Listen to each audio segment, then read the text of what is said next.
What's going on, guys? Spark here, and we're back with Sepulchral Strength. No, Sepulchral, whatever you want to say. However you want to say it, I don't care.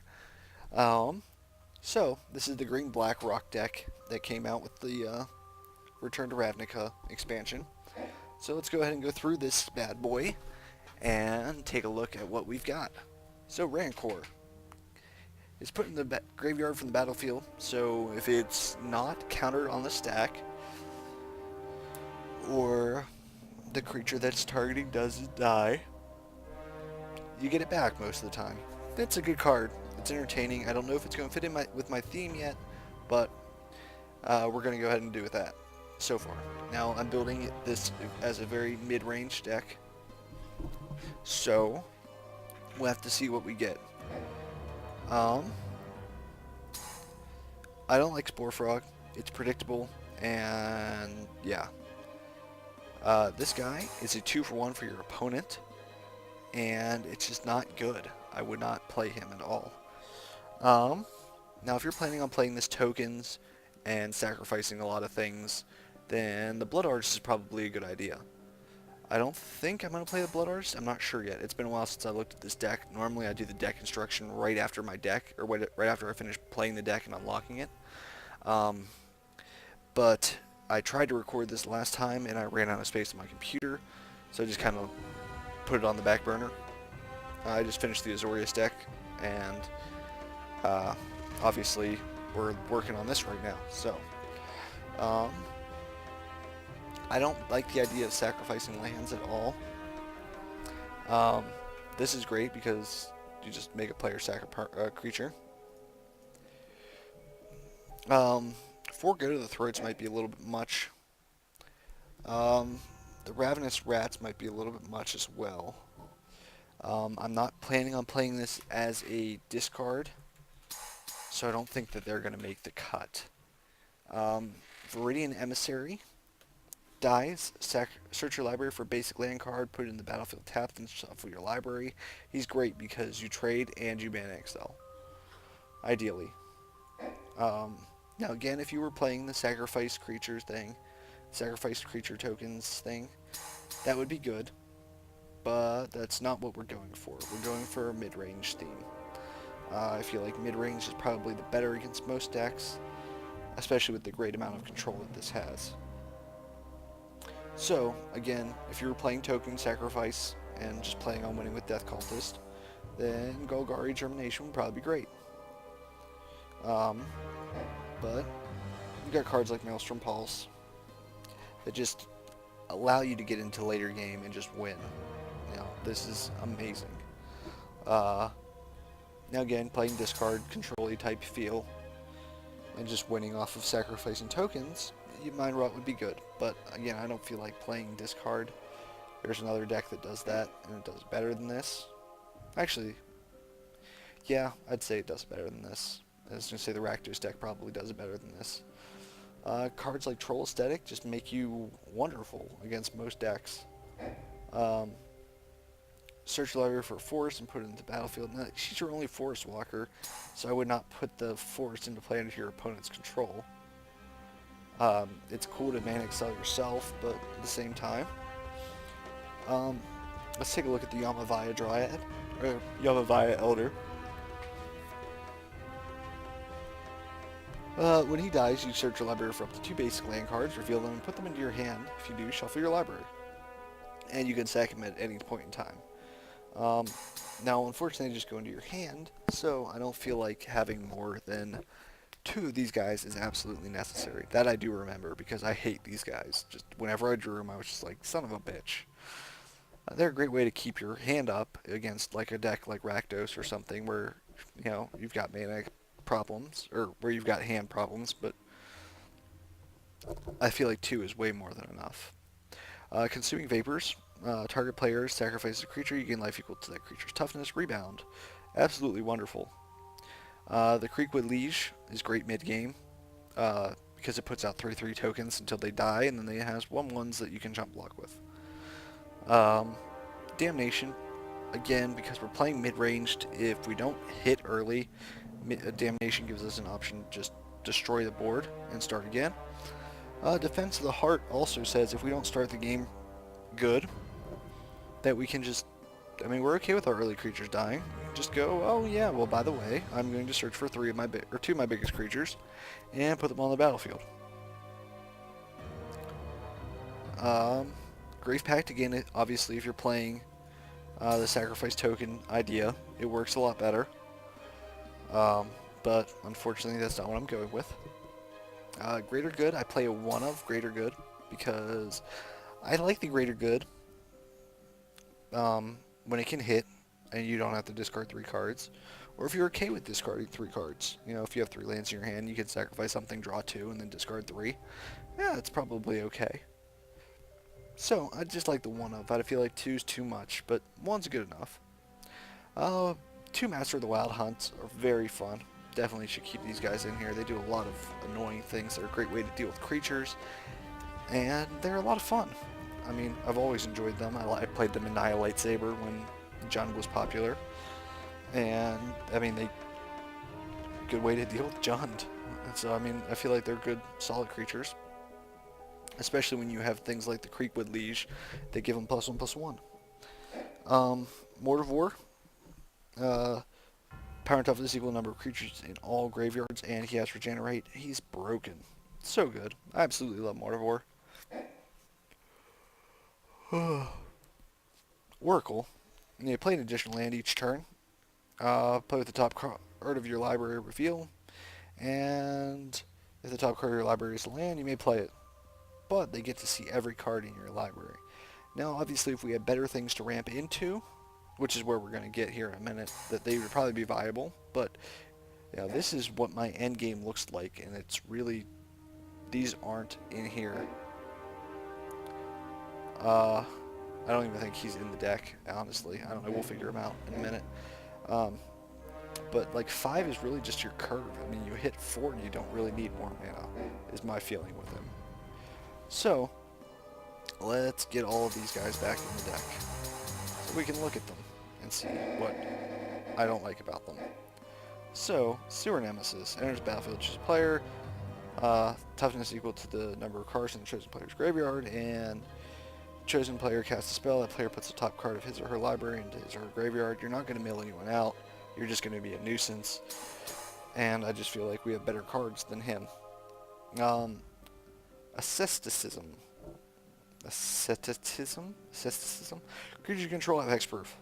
Regenerate target creature. Again, if you were playing mass tokens and being okay with your creatures dying, and you needed to sacrifice them, this would be a good card. You can't regenerate off of a sacrifice, but it keeps your creatures from being targeted. Nah, that was completely wrong statement. It can be good. At the same time, it's probably better in a deck like I'm building right now, where it's more mid-ranged, but it's just very expensive for what it does, so I'm not going to keep it in there. When I look at this, I think to myself that there are several situations where this is very bad. It's not good against black. It's not good against anything with black because you attack, and before they declare blockers, they go, I'll kill that creature, block and kill every other creature you decide to attack with. Moron. Good job. And a lot of the really good decks, like the Celestia deck, and this deck, and Yevas and Garrick's are green. Now, the last 2 I named aren't great decks, but they are decks, nonetheless, that occasionally pop up online now and then. So, I just don't feel like those are good. Drana. Drana is always good. Drana kills creatures without having to kill creatures. She makes herself better and kills creatures without you wasting the card to do so. Power and toughness are equal number of cards in all graveyards. He doesn't have trample, he doesn't have regenerate. He's a lot of fun, but I don't like him. Now again, going with the I'm going to sacrifice things, people are going to lose life, and we're going to have a good time. The Mitoic Slime goes good with that type of deck. Now again, I'm playing this more mid-ranged and just kind of saying, oh look, I've got creatures that are scary, deal with them. Oh, you dealt with them, guess what, they regenerate. Oh, you dealt with them, guess what, they regenerate. Go for the Throat is destroy target non-artifact creature. It can still be regenerated. So, the staple of Rock, the first time I heard about Rock was Spiritmonger. Spiritmonger is great. They don't want to block him. If someone has something that says, destroy target non-black creature, you can make him a black creature, you can make him a red creature, you can make him a green creature, you can make him a blue creature, you can make him a purple creature if your heart desires. I don't actually think you can make him purple, but it would be entertaining. Now we got a lot of cards still left to pick through. I don't know if we need 3 of these guys. I think 2 will be enough. Just because they're entertaining and they get broken. But I don't know if we need 3. I had 3 in here because of the Suntail Hawks were a problem, but I don't think I need 3 of them. Cabal Patriarch.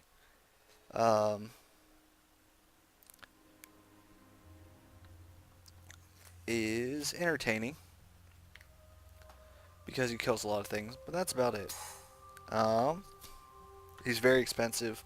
The triple black's hard to get, and I just don't like him, honestly. This one is sack a creature, and you can give a creature +2/+0, -2/-2. Again, token themed, it seems okay, but it's still very expensive to do that ability. Not really worth it. At the beginning of your end step, return to your hand all creature cards put in the graveyard that were put there from the battlefield this turn. This is great. It's great and annoying and a lot of fun. And I would highly recommend playing him. Paleka Worm enters the battlefield. You gain 7 life, and dies. You draw a card. Good in this deck. It's great. It's a great thing to sacrifice to greater good because you draw 8 cards and discard 3, and you gain 7 life when you came into play. So this card is absolutely staying in the deck because if you didn't watch the videos of me explaining why Penumbra Worm is in the deck, then you'll understand when you see the videos explaining why Penumbra Worm is in the deck.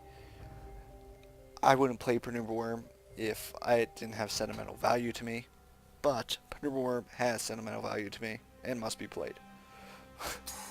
Death Mutation is very expensive. It only destroys a non-black creature and gives you a bunch of tokens, but it has to target something very expensive, and there's a lot of black things in the format. So 5 cards, it's usually what we can get a deck down to. I like it. So let's see. I feel like that's too many. 3's a lot better. With the mid-rangey feel that I'm going for, I feel like the Rancors are a good idea. I feel like this is probably our weak spot, but we don't really have a great way to deal with flyers except for kill cards, but we'll be okay with that. This is, see, very mid-range deck. I feel like if we had more 5 costs, it'd be more mid-rangey. So let's look at what our low costs consist of. Kill cards, Blood Artist. I don't feel like those are necessary. Now, there we are, 60 cards. Curve goes up and sharp down. I like it. Looks really good. Now this will probably be one of the only decks that I make a second deck video for because I kind of talked myself into the tokens as we were looking at it. So I'm going to go ahead and make something real quick that kind of explains the tokens and the control feel of the tokens and just doing things like that. So let's go ahead and look at this real quick. Rancor, 2 of them, 2 Scoop Mobs, 2 Diabolic Edicts, 3 Go for the Throats, 2 Viridian Emissaries, 2 Maelstrom Pulses, 2 Pernicious Deed. I don't think I talked about Pernicious Deed. Pernicious Deed is absolutely amazing because it gets around the hexproof and it gets around the other things like that. You can basically just wipe the board and start over. 3 Troll Aesthetics, 2 Yamavaya Elders, 1 Consuming Vapor, 2 Creekwood Liege, 1 Damnation, 1 Defense of the Heart, 1 Greater Good, 2 Masters of the Wild Hunt, 2 Mortivores, 1 Dralna, 2 Spirit Mongers, 1 Gleam Crawler, 1 Paleka Worm, and 1 Penumbra Worm. Now again, I would not play the Penumbra Worm if I wasn't me. I would probably be playing one or two of these guys, trying to fit them into the deck. But again, I have to play the Penumbra Worm. It's sentimental to me. It must be played. Alright guys, so that's this deck. I'm going to make another video that'll probably be posted right after this one. It'll be version 2, and it will be a much more token-based, I'm going to win with Blood Cultist type deck. So, here we go. Okay, so this is just going to go into the end of the video of the first one, but this is what I came up with for the fun list. This is not to be taken seriously, it's just kind of fun and annoying. It's not good. I've tested it, it's not good. It's obviously missing something important, but this is what the list looks like real quickly. Just a whole bunch of fun things that have graveyard effects. This is what's out. Clearly it can be better. If you guys have any lists similar to this that you're testing, let me know. I'd like to take a look at them. But other than that, I tried to play a game with it. It's obviously not very good. So, I don't know. Let me know what you guys think. Let me know if there's anything that you would change on this. And I'll see you later.